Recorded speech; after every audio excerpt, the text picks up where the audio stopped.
Welcome to partialarc.com. Don't do that.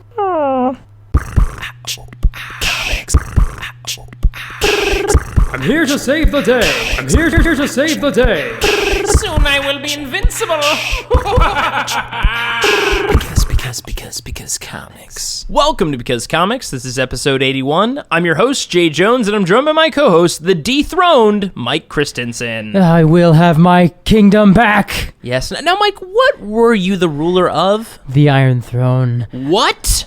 The Iron Throne was mine. Wait, you were the Mad King? No. I ruled the Iron Throne. I was in charge of all the swords. Oh, really? So I forged it. Okay. And then they took it away from me. Because your job was done. So you're because really... my kingdom was taken from me. So hold on a second. So you were the blacksmith, and let's be honest here, did a pretty crude job of just melting all those, not even really any, finery added there. I mean, it looked That's like what he wanted. You literally just shoved them into a pile and just heated them up. That's what he asked for. We talk about comic books, and let's do that now. Jay Jones, what are we reading in our segment that we call The Pull List? The Pull List. Oh, well, me? What you reading, Jay? Yeah, sure. I'm reading Kill or Be Killed. It's written by Ed Brubaker. Hey. And drawn by Sean Phillips. Hey. They're a wonderful team. Yeah. And boy, oh boy, is this comic just fantastic. I absorbed many issues in a row and had to stop myself because I had to, probably go somewhere. But, I was enthralled by this comic, and it's excellent. I believe there's about 8 to maybe 12 issues out already. It's a fairly new series. And I'm glad there's that many issues, because right after this recording, I'm going to dig into the rest of them. It is wonderful. That sounds healthy. Basically, Kill or Be Killed is essentially, it's a subversion of kind of the vigilante genre of Batman and Moon Knight and all that kind of stuff. Although Moon Knight's a little bit, but anyways, because essentially, the comic starts and it's very much about a guy who is just going around and killing bad people, Dexter style. And especially early on in the comic, and I haven't gotten far enough into it to really see a kind of a different direction, but it seems like we're really starting from, we get kind of a Tarantino flash forward, this is how my life is now, but wait, I'm too far ahead. Let's go back and figure out what happened. Like American Beauty. Yeah, pretty much. Exactly. I mean, Kevin Spacey's in this comic, guys. No. But essentially, we're learning why this guy is going around and killing bad people. Mm-hmm. And the comic does this really... It's a slower pace, but, I read through them very fast because the writing is incredible. And what I mean by slower pace is they kind of take you through that this guy, and I won't tell you why, because it's part of the hook, but this guy is kind of forced to kill somebody very consistently. I won't give you the time and why, but this person is encouraged through very serious means that they must kill a person, some bad person, continuously. And you mean regularly? Regularly. Not the same person continuously. Yeah, not the same person. Like Prometheus. Yeah, or Loki bring them or back something. and then just shoot them again. That'd be weird. The Man in Black in just Princess Bride. Always chasing, yeah. No. This person must consistently kill a bad person. Not one, but many. A bad person continuously, or things will happen to them. So it's kind of like Crank, but instead of you gotta get adrenaline pumping to keep yourself alive, you gotta murder somebody to keep yourself alive. Or Collateral, sort of. And it definitely has that vigilante slant and subversion because it's very much you're going after bad people, you're kind of acting like very much a vigilante. Yeah, but for different reasons. This is started because of something out of this person's control. And what's really interesting about this comic is it really does take into humorous, very dark, comedy-esque idea of if you had to kill somebody, how would you do it? How easy is it to get a gun? Would you use a gun? And also, who are you going to pick? You got to kill somebody. How do you figure out, is this person a bad person? It's a very realistic, dark comedy take on this, very crazy scenario. That sounds really good. And it's really, really good. And just outside of this problem that our main character has, there's also this really interesting personal complex story of his roommate and this girl and other stuff. And oh boy, is it a really, really good comic, guys. So Kill or Be Killed, I mean, Ed Brubaker, Sean Phillips, this team alone would be enough for me to pick up the comic, but hopefully that quick synopsis, and again, I haven't given away some of the bigger hooks of the comic, but please check it out. It's excellent. So Mike, that is my pull. Awesome. That sounds really good. Mike, what are you reading these days? Anno Dracula. Ooh, now, I know one of those words. Yes. Wait, I know both, but one's a little bit more of like, Yeah, Anno means talking year. about Anno. This is an adaptation of a book series. It's a continuation, rather. It's another story set in this book series. It's by Titan Comics. It's written by Kim Coleman, who is the writer of the books, and art by Paul McCaffrey. And I'll give you the hook of what the first Anno Dracula book is about. I haven't read it, but it's been on my wish list for a while now. Okay. But the premise is that, Dracula. Yeah, I think I'm familiar with the name. Okay, so in the book Dracula, the title character Dracula has a plan to go to England and seduce the Queen and become King of England. Look, I love that this guy's shooting high right out the gate. Very impressive. And he is stopped from doing that and murdered by some people. Oh. That's the premise of Dracula. Is that the opening of it? That's how Dracula ends. The Dracula? The book Dracula. I've never read the book Dracula. Neither have I. I didn't even know this. I know. Now I'm very intrigued to read the book Dracula. Yeah. That's a crazy plan. Yeah, that's his plan at the end of That sounded like a comic book plan. No, that's his plan in Dracula. Well, wow. Yeah, and then... I mean, I guess it's a good plan if it worked. If you're a vampire and you can hypnotize people, sure. So that brings up an interesting question. What if it worked, though? Oh, boy. So that's what Anno Dracula, the series, is about. Oh, that's rad. Is like, hey, Van Helsing's dead and Dracula's king. Sweet. And also, the comic and the book series, like, every character is pulled from other works of fiction.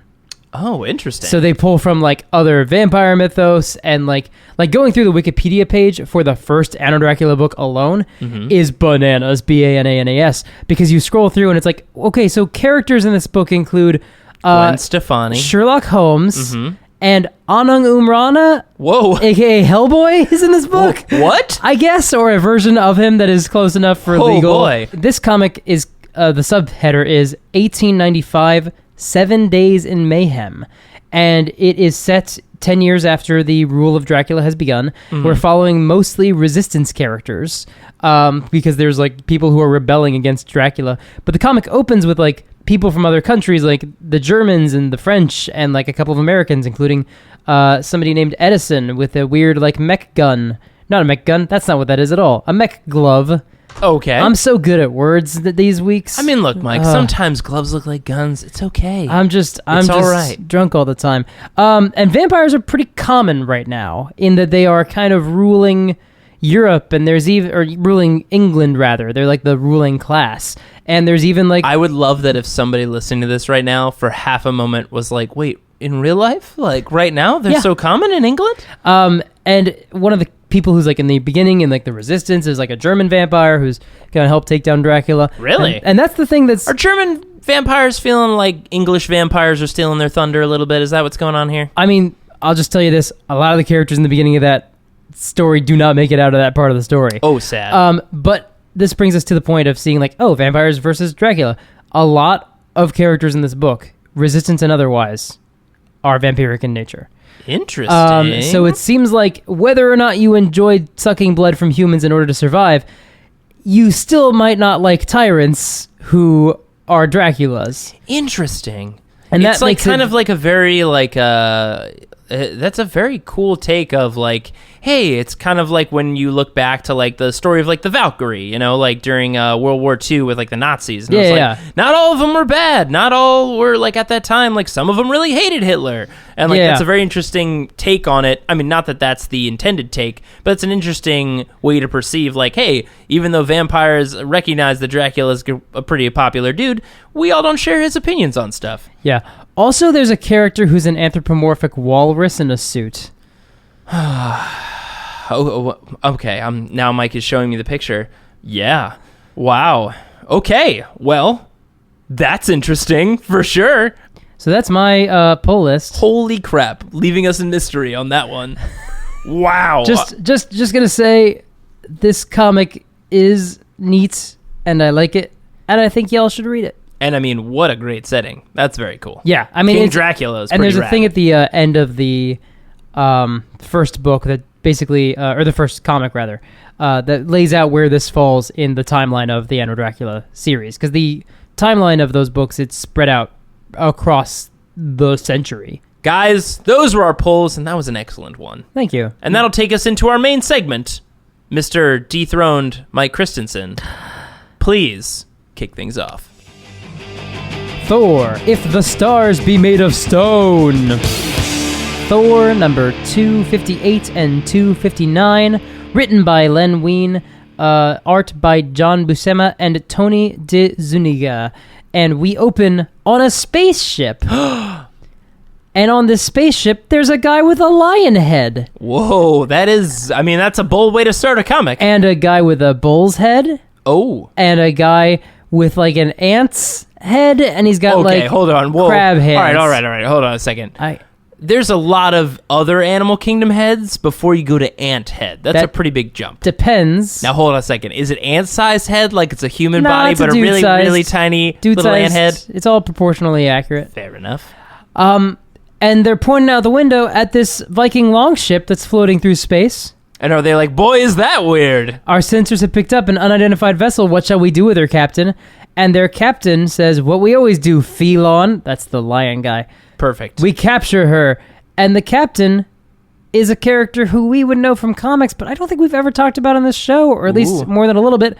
The Grey Gargoyle. Oh, boy. So the Grey Gargoyle... Wait, what is the Grey Gargoyle doing out this far in space? Great question we'll get to later. Awesome. Grey Gargoyle looks like a guy in a costume. He's got the underwear on the outside of his pants. He's got the lines on his gloves that you see in older comics. He's got a cape with a fin collar. Oh, It's yeah, he's great. got like a Doctor Strange, Dracula-esque kind of fin. Yeah, he's got a domino mask and a little Frenchish mustache. Now, isn't he also made of, like, stone? He's also made of stone. I was getting to that one. Did he need the domino mask? Like, how many? I guess there's quite a few I think people who are made of stone. I think prior to being made of stone, he was wearing the mask. I think it's a dead man situation. and then he's just like, I just gotta leave it on. Can he take it off is my question. You feel like it's melded into said stone I face? think it's what he looks like now. Wow, that's I unfortunate. think it's who he is. It's I am the domino mask. He's the Grey Gargoyle, and he turns people to stone by touching them. Buried the lead a little bit on that one. Wow, Mike, you really blew that spoiler. Yeah. On that Viking longship are some Asgardian people. Oh, And boy. also the Recorder. Remember that guy? Yeah. We talked about him last time we talked about Thor. And he's here too. But anyway, it's Thor, and it's Lady Sif, and it's the Warriors 3, and it's the Recorder, and they're out looking for Odin, because Odin ain't where he used to be. He's missing? He's missing. He went on a little journey? I don't know where he is, but he's not here. He's not. They don't know where he is. He didn't leave a note or anything? They gotta go find Odin. They gotta go find Daddy. Hey, sounds good. Gotta go help him deal with like wars and stuff. Because anytime he leaves, people are like, "Hey, what if Asgard just got knocked over right That's now?" a real bad system. They really need to have like a backup for that. Oh, they do. They have a guy with a hammer. And they have these 3 really good warriors. And Lady Sif, especially in the Marvel movies. She is... So all of the Defenders are nowhere near Asgard.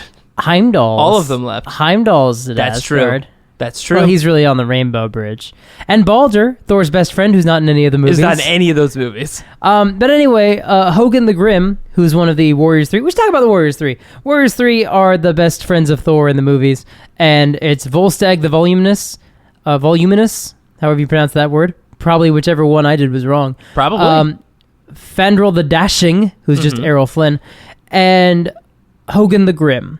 And their names He's a real should tell great you guy to have at a party. like everything you need to know about them. I think we pretty much... Yeah. The Recorder is a robot from space who records things. Makes sense. Yep, that's his deal. Because Anyway, I guess the Watcher was doing something else that episode. it's not like he's the only person who gets to do that. I'm the Watcher. I'm the Recorder. I'm the Documenter. I'm the Journaler. I'm the Beyonder. Nah, Yeah. he's got a different thing. Yeah, he just hangs out elsewhere. Anyway, animal men in spacesuits showing up to jack the ship. Whoa! And they come in with their laser guns, and everyone starts shouting exclamations, "With fury thou shalt be met!" And, Sif says, "Then let cry of battle ring out, my friends." Hogan says, "For Odin, for Asgard!" There's a lot of A's. Did he die halfway through the sentence? No, he's just shouting. Okay. And the Recorder says, "Observation. Though I have no such clarion call to lead me into battle, Asgardians, the recorder of Rigel has other methods at his command, and he like karate chops a guy in the neck. Whoa, the recorder has karate chop action? Yeah, he comes with karate chop action. That's a pretty good feature in that robot. It's pretty good. And then Volstagg gets like grabbed by some punks, and a bunch of guys grab onto Thor, and he's like, hey, mister, you're coming with us. I mean, kinda. He kind of trips over his own feet. It's not a shining moment for Volstagg. Thor hits some guys with his hammer because he does that, and someone shoots a laser at it, and he holds his hammer in the way, and it deflects the laser. Like, oh, dog, that hammer's super sweet. We can't penetrate it. And Grey Gargoyle is watching all this, and he goes, after all this time, Thor has found me again. And he's like, yeah, I do know this guy. Hold on a second, Grey Gargoyle. To be fair, you created this scenario. Like, it wasn't like Thor like happened upon your ship. You and your weird animal friends decided to attack his boat, a Viking ship in space. Oh, gee, I wonder whose Viking ship in space that belongs to. And Phelon says, but if you know this so-called Thunder God's fighting methods, Captain, why haven't you entered the fray yourself? Considering the way he decimates our forces, only the invincible touch of stone can hope to defeat him. Or are you perhaps afraid of this, Thor? And Gargoyle's like, hold your tongue. Hold your tongue, you reptilious. No, hold on a second. That would have only been more amazing if that person had the head of a chicken. Can we all agree that would have been pretty great? Would have been pretty great. It says, hold your tongue unless you wish to feel my touch yourself. Phrasing. And then he goes outside to go deal with this problem personally, because it worked. And he's like in the airlock, like, oh shit, now I actually have got to go out there and fight this guy. I gotta go do that. Why do I always do this to myself? I'm so easily convinced. So he goes down there and he touches all them people. He touches the Warriors 3 and turns them to stone. Whoa. And then he touches Lady Sif and turns her to stone. Now, Lady Sif, when she was watching all these other guys, getting touched. He's fast. Is he a quick one? Well, also, they go to hit him. Pretty fast stone, man. They go to hit him with their weapons, and he just, like, grabs their arm, and then they're made of stone. They're like, oh, and then the second one's like, I won't make that mistake. Oh, darn, no. And then the third one, and then Lady Sif was like, Yeah, I don't really have a great explanation for that, really, at all. I'm a great tactician. Oh, darn, stone as well. And Thor threatens him. He says, release my comrades from thy sinister spell of stone, or suffer the limitless rage of the son of Odin. How did I make it through that line? Okay. That was impressive. Retreating across the deck will not help thee, Gargoyle. Restore my friends to normal, or nay. And Grey Gargoyle's holding Sif over his head, and she seems very, like, prone, like not even like Carbonite, like Sleeping Beauty style, like just standing like in a straight pose. It's like, so that's how he got Lady Sif. She had to be sleeping at the time when he touched her. She was just like standing still. I guess she definitely wasn't in the last shot. So maybe the stone process takes a few moments, and she was like, if I'm gonna be turned to stone, I'm gonna be comfortable. Oh no, I'm gonna fall over otherwise. Put my feet on the ground. Put my weapon down. I don't want to poke anybody. Anyway, he's holding her over his head, and he's gonna break her. Makes sense. Bane style, right? Presumably, or just like throw the statue down. How great would it have been if he did it and then cracked her out of the stone, and he was like, oh, well, darn it, I didn't think that was going to happen. He says, now it is you who shall do as I command, or I shall smash her to rubble. Surrender, Thor, or your woman dies. And Thor says, nay, monster, never shall the god of thunder submit to such as thee. Sooner would I yield to thee, Gargoyle. In truth, I have no choice. Also, pretty presumptuous. I mean, they could have been good buddies. They might not have been seriously dating. Talking about Gargoyle that she's his woman. Yeah, I mean, he's really, really throwing some big ones out there. As long as he's not throwing people and breaking them. Fair enough. So Grey Gargoyle touches Thor and turns him to stone. Wow. End of comic. That's it, guys. Oh, wow. That's how Thor died? That's how Thor died. Holy crap. Well, thanks, everybody, for joining us. Anyway, so we cut to Asgard, and they are dealing with that whole enemies at the gate thing. And there's a bunch of people here, including the Norn Queen. Remember the Norn Queen? Yeah. That woman who was, like, in love with Baldur, but, like, also maybe super evil. Now, when you say maybe, do you mean definitely? I mean maybe. Okay. Because she did send him home. There's that. Sure. So anyway, she goes outside while they're having their, like, war conference, and they're like, oh, we're going to defend the perimeter, oh, such and such words and things. How is our strategy of sending our greatest warriors away working? Not well. How's it going? Not well at all. How's it going, Baldur? Great. I'm a great character, and I'm definitely going to be in all the movies. I'm definitely going to be in all these movies, guys. I'm going to make it. I've earned my place. I don't. 20 years from now, Baldur 3.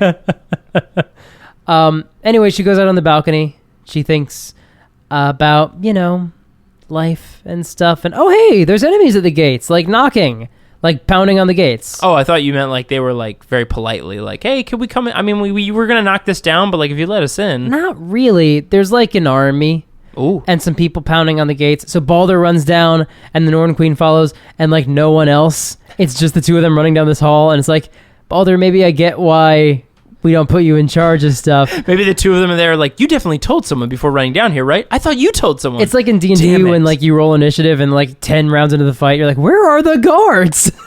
We're off being NPCs. Where are all the guards? But the doors smashed down, and who should be standing there but the Enchantress and the Executioner? What? Yeah, those two, side by side, thick as thieves. Also, they have an army with them, behind them. There's, stuff to do. If you don't know who the Enchantress and the Executioner are, it's in their names. Yep. This is comic books, and this is Asgard. It's pretty basic. I mean, that's really effective storytelling. Just cutting right to it. Yep. Anyway, Grey Gargoyle's sitting on his throne in his spaceship, and the Asgardians are all woken up because the stone touch only lasts for an hour. Whoa. Fun fact. Didn't know that. You can still totally break someone when they're stone. He has done that before. And I guess an hour is long enough to do that. Yeah, thoroughly. I think it was of a 60-second stone power. Still be useful. Yep. Could have broken all those people, but he didn't. Instead, they're wearing, like, slave collar things. But, like, really thick ones. Like, very, like long ones. Like, here's the thing. Grey Gargoyle, very calculated, doesn't mess around. It's like, I don't want to test the strength of these immortal gods. Let's just give them the most ridiculous collars we can find. Slave shackles that they wear, and Thor tries to pull his off, and he immediately starts screaming in pain because the gargoyle explains that it absorbs any force extended against them and then returns it to the wearer threefold. So if you've got Thor strength, you get triple Thor strength back into your neck. Oh, that's real bad. Yeah, that's real bad. And really smart. Anyway, they're taken down to the bowels of this great alien ship where there's some sort of like furnace mine thing. There's like carts of, looks like cocaine, but I don't think it is. It's like this white sand powder. It looks like cocaine, but they're putting it in the fire, so I really don't think it's cocaine. Maybe Grey Gargoyle is trying to clean up the streets, Mike. Hey, why is he so bad? It's his war on drugs. I think they actually might be sulfur or brimstone, but they're using it to fuel the ship. Sure. Because it's space and it needs to run on fuel. It needs to be shoveled in by slaves. And by the way, there are a bunch of alien slaves down here. Wow. Volstagg really puts his foot down. He's like, oh, I'm not going to do this. Thou dost expect the eagle of warriors to soil his delicate hands with menial labor? Fie upon thee, fool! And this guy who looks like he's got the head of a hawk, but it's red, so he really just looks like a dragonborn, beats Volstagg in the back of the head with a big old pole and bumps him down to the ground. He's like, you gotta do slave stuff. Actually, what he says is, I ordered all of you to work, and I meant all. Or before I'm done, fat one, you'll be begging me to let you grovel at my feet. See, this guy is against class. You know, he's just like, everybody here's gonna do the cocaine burning, guys. I mean, it doesn't matter what kind of life background you come from. They are countless carloads of stardust. Oh. To be shoveled into the hungry furnaces that are waiting. And then Thor rushes to his defense, but oh no, wait, you still have a slave shackle, dummy. And it shocks him and he falls to the ground, and Lady Sif's like, oh no, what do we do? And he's like, this is what I do. One thing ever. I punch stuff with my hammer and it's not here. I can't be doing that stuff. How to solve the problem? He has his hammer. Wait, what? He has his hammer. It's on his belt. Hold on a second. He's in full costume. What? They let him keep his star-forged hammer? Yeah, what's he gonna do with it? Hammer shit with it. I don't know. Maybe not. Like this bird person, for example, for starters. But he didn't. He looks so defeated he is. Oh, boy. He looks so defeated, Jay. They realize that Thor operates much like a dog with one of those cones on its head. It just can't figure out anything else other than that cone. You know what a better example is? When you put a rope around an elephant's neck and you loop it around a fence post, and they could totally break it, and they don't. Really? Yeah. Is that a thing? I think so. Someone said it once, and I believed them. That's how I live my life. Anyway, we're good at storytelling. An An old slave falls over. I don't know if he's actually that old. He's very, very emaciated, though. I mean, he just hasn't had very much to eat, maybe. Yeah, probably. And Hogan, like, steps in the way as the guy's like, oh, this guard's, like, beating up this guy. And he's like, leave the old one alone. I guess he is old. Canst thou not see he is exhausted? This is none of your affair, slave. This guy looks like a bat. Get back to work, or what, knave? Or nothing, slave. Just go away. I've never gotten this objection before. Damn it. It's like somewhere in the manual. Or what? I'll shock you with your slave collar, you fool. Just do that, I guess. Just do the only thing that you do. Yeah. But Hogan helps this guy up to his feet. He sort of makes this reference. He says, I am Hogan, and mayhap 'tis witnessing such suffering as thine that hath made me ever grim. It's really blaming your nickname on that guy you just met. Yeah. The people are like, oh my gosh, people who are noble and fearless. What you gonna do to help us be free and stuff? And Thor's like, I mean, yeah, we're totally gonna be free, and you have my word.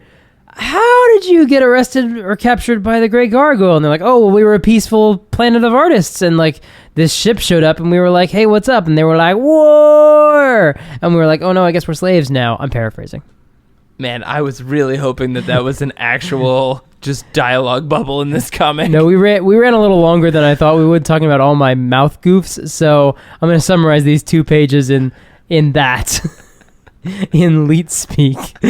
Fair enough. Anyway, they're like, yeah, now that you're free, you've rekindled the courage that we once had. It's like, that was fast. Very easy, too. Just people with meat on their bones. Also, they're not free. They're still locked in those collars. As Sif is shoveling Stardust cocaine into the... I say, I like how Sif's just like, look, guys, we're going to have to do this anyway. Well, I'll start, I guess. They're all doing it, but Thor's like, you're doing so much work. And she says, no, but I'll carry my own. I have to do the work. And Hogan, like, has a huge pile of it on his shovel. He's like, the more work I do, the less you'll have to do, fellow slaves. And they look over at Volstagg, and he has like a teaspoon on his shovel. Volstagg! He's like, need not speak so disdainfully, grim Hogan. Thou wouldst do well to recall that in the end, 'twas the tortoise who did triumph. Anyway, a snake guy is like, here, put your shovels down, slaves. And Thor's like, no, we want to keep working. And he's like, too bad, your shift's over. I'm not letting you take the work from these slaves. Listen, if we let you keep doing this, we got to pay you in overtime, and like we can't get into trouble again. We're gonna get audited. So these guys get moved into their sleeping chamber, which is just a room. People sleep on the sides of it. It's sad. That is very sad. And they're like, well, I don't know how we get these shackles off. And the recorder says, interjection.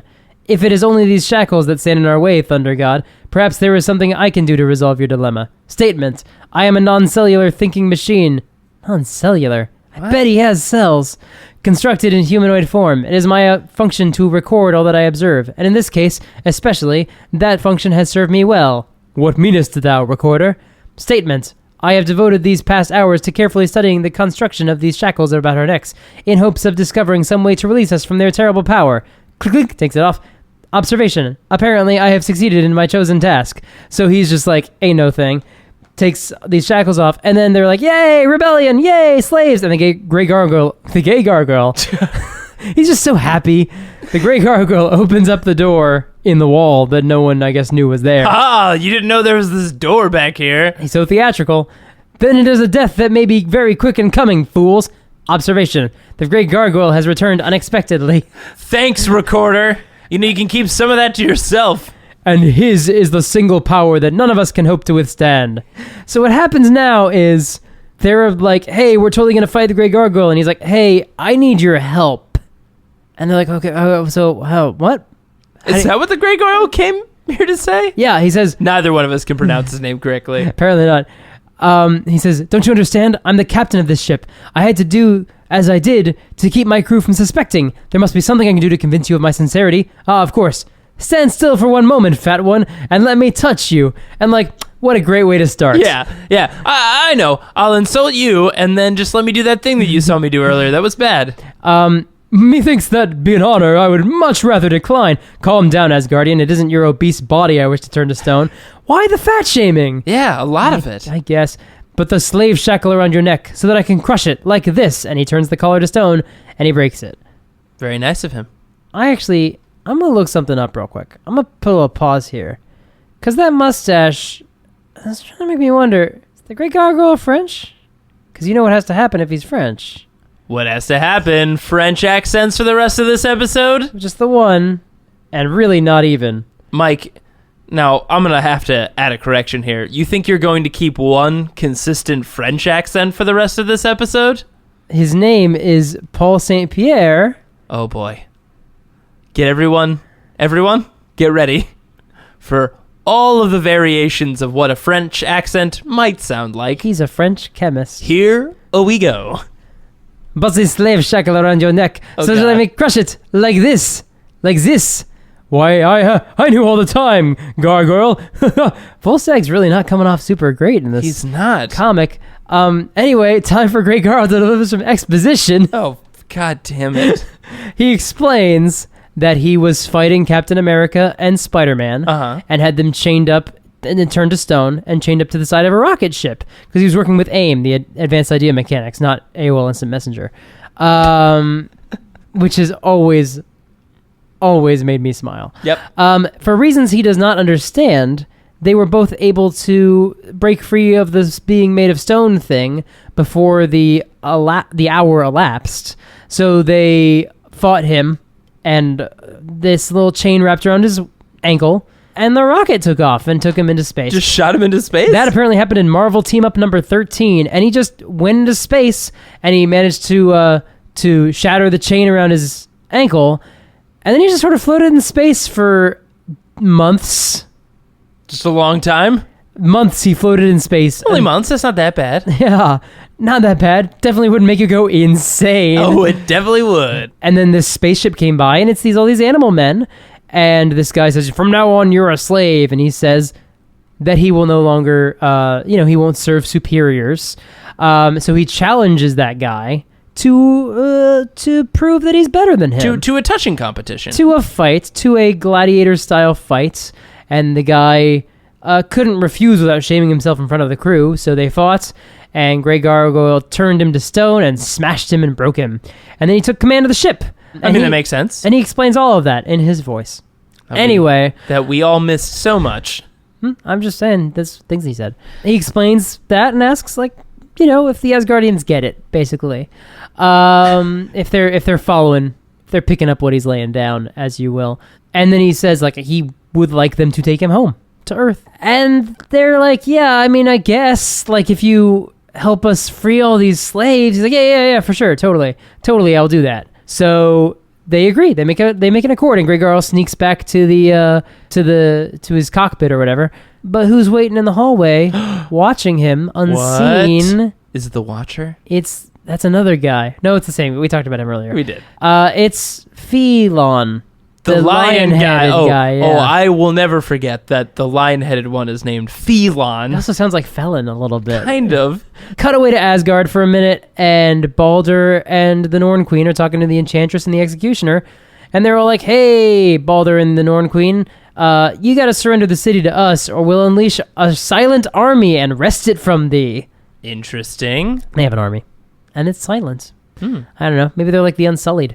And Balder says, despite the monstrous forces at thy command, the realm eternal shall never submit to such as thee. Sooner would we see its gleaming towers fall to ruin at our very feet. If that be the way thou want'st it, fool, then I assure thee it shall be that way. And he takes his axe and he cuts through a stone pillar with it. Yay! Because that dude don't mess around. The Executioner is pretty good at what he does. Yeah, it's the thing he says he does, and he does it well. So then they leave, and they're like, hey, when you hear your death knell, or death knell, you'll have no one to blame but yourselves. Peace! Yeah, I mean, it makes sense.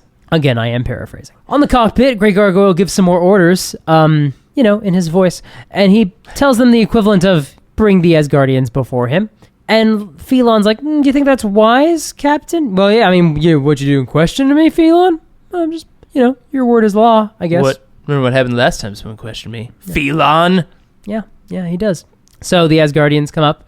They're holding court with Grey Gargoyle, who's gloating to them, and he says, so, slaves, how did you find your first day of stoking the cosmic furnaces? Thou didst know the answer to that, Gargoyle, ere thou didst even ask. 'Tis not fit work for mindless beasts, let alone suffering men.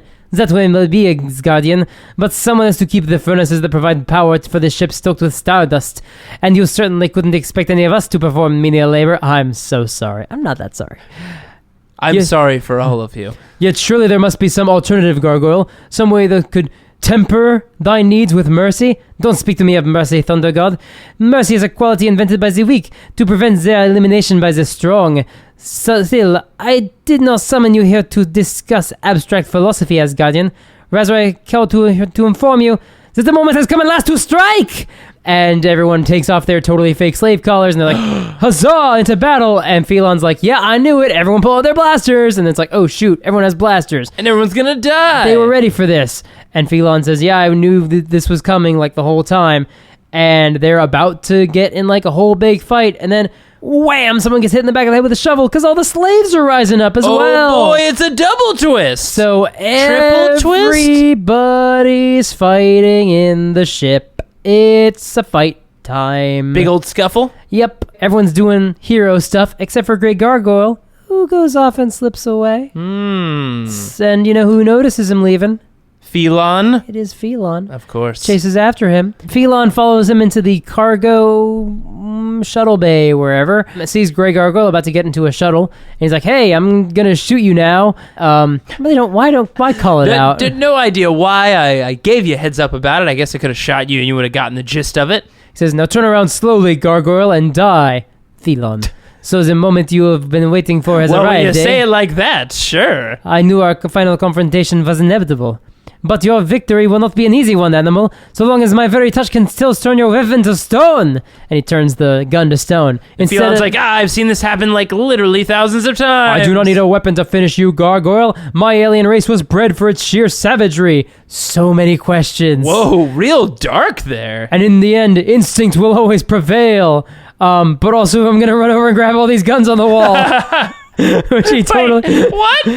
Hold on, you can't deliver a line like that and be like, but hold on, I'm gonna get these guns. He kicks Gargoyle in the face, and then he says, but since my taloned hands cannot harm your stony flesh, I am forced to resort to one of these photon guns so that I can beat you to death with it. That's amazing. He's not gonna shoot him, he's gonna beat him to death with a gun. Wait, what? That's the plan. Alrighty then. And Gargoyle's like, cool, you go get those guns. I'm gonna climb aboard this ship like I was planning. You dummy. And as he gets on board, I keep almost calling him Lion-O, Phelon jumps in after him. I don't know why you would though, Mike. They're so different. They look so similar. And they fight inside the cockpit of this little shuttle. And How long does that fight last? Doesn't one of them turn another to stone? Not if he doesn't touch him with his palm or whatever. Sure. Anyway, Grey Gargoyle's elbow hits a button, and the ship starts to fly out of the doorway. The hatch opens up remotely. They fly outside of the ship, and this is about when the fighting ends on the ship. And everyone's like, all right, cool. Observation. It seems the Grey Gargoyle fled during all the confusion, my friends. And they're like, yeah, so that was a ruse. I guess we pretty much called it. Hey, look, there goes his shuttle. But inside the shuttle, Phelon and Grey Gargoyle are still fighting. And at one point, Grey Gargoyle is a little off balance, grabs something to steady himself. It's the cockpit controls. Oh, no. They turn to stone. As you have to wait a whole hour. No, without the control power, I haven't got a prayer of finding Earth again. I've got to find some way to change it back before it's crumbling to powder in my hands. What have I done to myself? What have I done? And the ship starts careening around and going all screwy, and then it explodes for some reason. Whoa! Grey Gargoyle's probably fine, because he's been in comics since then. Haven't seen Phelon. Phelon? The death of Phelon. Haven't seen him in a while. Anyway, the Bird of Prey is the name of this ship. That's kind of clever. The one that everyone's been fighting on this whole time. And they Pretty say, cool. Now it's in your hands, comrades. Do with it as thou wouldst. I pray thee, use it wisely. That's what Thor says to them. And they say, well, we hope to find... We're going to continue to enslave people, obviously. You haven't convinced us otherwise. They got to go find their family scattered about the galaxy. That's their plan. I'm assuming he was talking to, like, the slave people, right? When he was saying this? Yeah. I assume he wasn't talking to the animal creatures. They're like, well, keep doing what we were doing, I guess. No, yeah, pretty much. And Did they kill all those weird animal men? Definitely. Wow. I mean, they're warrior gods and rising slaves. Oh so my goodness. There was a fair amount of murder, one assumes. Wow. We cut away from all that murder. Yeah, to different murder. Yeah, I guess so. Poor Phelon. And Thor says, I also seek missing family Gormok. I guess that old slave's name was Gormok. That's good. and my quest shall go on until my father hath been found, be he alive or dead. Hey, Thor, you've been away from home for a while. Do you think there's anything back there that's real important? Nah, the great hero Baldur, who everyone knows will protect our home. Anyway, he does go back. I think he fights those guys, but we had plenty of content. Well, here's to the talk thing: about. we've never seen Baldur in any of the movies. Maybe he dies in Asgard. I mean, he dies in Ragnarok, I think, For sure. but they all do. I think. Yeah, I think that's the whole gist of Ragnarok. Actually, in the myths, he dies and Loki's responsible and doesn't tell anybody until he gets drunk and tells somebody, and then he's in a lot of trouble. Hey, Vino Veritas, man. That wine, it's going to get those loose lips. Anyways, guys, that was a great main segment. Very action-packed. A lot of murder. Fair amount of murder. A lot of French accent. It was very entertaining for all of us. I'm sure no one was offended. Not a single one. So, guys, Sure. that was our main segment. And that'll take us to our game, Super-Mundane. All right, this is our game, Super-Mundane. This is where I will name a mundane task or activity or job. And Mike and I will have to decide which Marvel or DC hero would be the best and which would be the worst at doing said task, activity, or job. So for this episode, the Super-Mundane is, who would be the best and worst meter maid? What are the requirements of a meter maid and what would make a hero good at it? Let's I feel like you gotta know when meters are all expired. You gotta get up in there quick and put a ticket in there before people can come back so you can acquire money for the city. The city. You gotta also deal with some salt You do. because people are gonna get a little salty. They get real mad. They're gonna be like, hey, why'd you put this ticket on my car? I was in here for literally 5 seconds. So what you need is someone who's gonna give them the news, but make them feel a little good about themselves. Right. Gonna be like, look, friend, You also gotta have some tough skin. you gotta be ready to take the punches. Not literal, one hopes. But I mean, in the superhero business, I feel like a good amount of them can take those punches. I'm gonna go with Superman. Is it because he's got the toughest skin?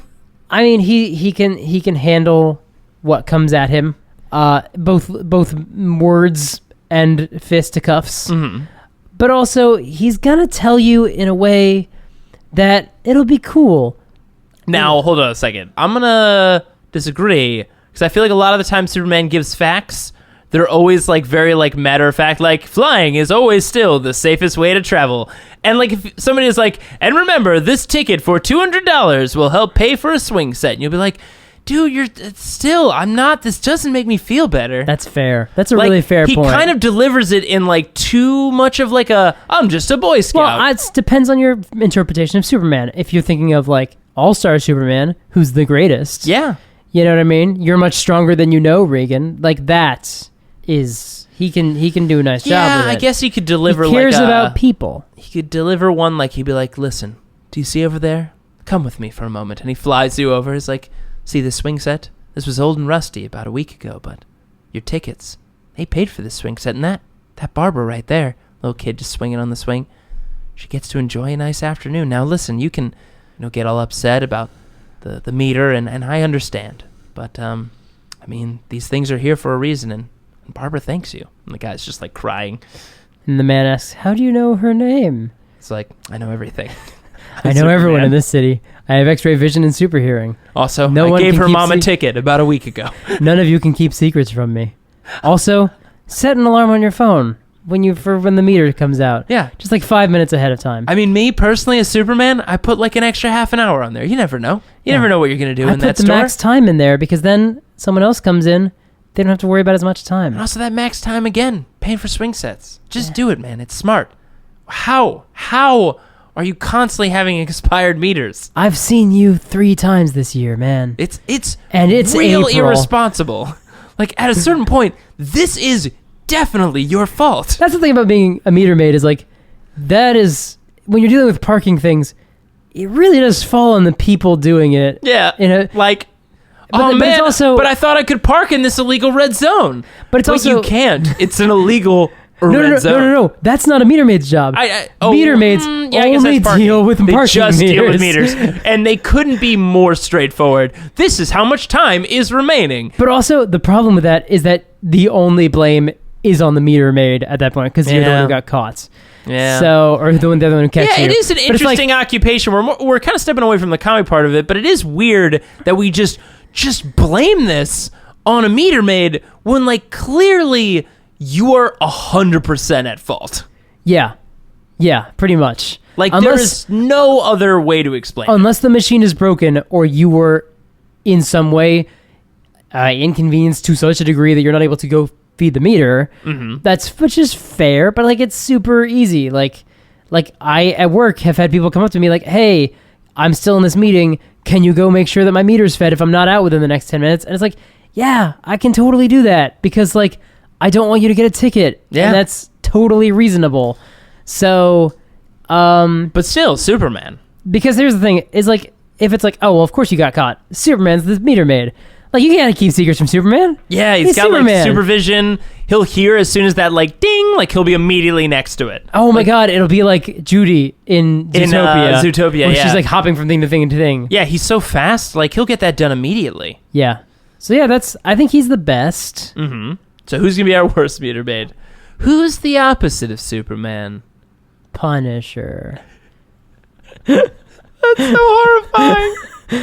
First off, adorable that the Punisher is going to be around in that meter maid outfit with, like, with the stripes. Like, hang on, are we assuming that Superman's in the meter maid outfit? Oh, hell yeah. I thought he just, like, wears the hat or something. Oh, no, but I mean, he'll have some of the stuff on. But, like, he'll definitely have, like, that vest. For sure. Yeah. With, like, the S on it. So it's the Punisher in the vest. Oh, yeah. And the hat. But it still has the big old skull. Here's the thing, though. I think he'd be a pretty good meter maid because I don't know anybody that's going to argue with the Punisher. Again, another superhero that doesn't wear a mask. Oh, hey, could you not put a... Oh, hi, Frank Castle. Thank you for helping me adhere to my civic duty of being on time for my meters. I'm going to go now. Bye. I love how you kill all the criminals. I'm not one, right? Man, that would be the worst. Yeah. Frank Castle was the meter maid. Because you think he'd be really good. It's like, he's intimidating. He might be the... Like, I'm not going to say he's better than Superman. No, because for a lot of reasons. The minute someone fronts with him, he's going to break their wrist. Here's the thing. Not their driving wrist. Here's the thing. Wouldn't you have, like, the best block if he was the meter maid for that block? Like, who's going to be late on their meters? No, because every, like, 2 hours, if someone's, like, new, you're going to hear, hey, I was just behind on my meter. That's true. Yeah, I guess if you have a lot of people coming to town for the first time. Oh, my God. And, like, the mayor's like, what are you going to do? The tickets always have, he gets results. Drawn on the ticket is always a skull and just says, never again. I know where you live now. Signed, the Punisher. He would only go after, like, he would do that. He would be on that job to kill someone. Yeah.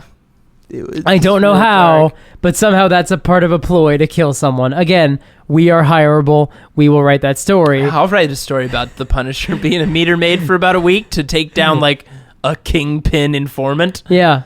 That would, oh boy. Wow. Yeah, he's the worst. I mean, we can think about other people, but, like, we know. That's real terrifying. Yeah. Who's the opposite of Superman, you ask? And I submit the Punisher. He fits kind of our rule of, like, someone that you'd think objectively, generally, could be a good idea because he's going to be real strict. He certainly seems to have strong feelings towards laws and order. Yeah, but he's going to take that way too far. He also definitely cherry picks law and order, but, you know. Yeah. Doesn't abide by some of them.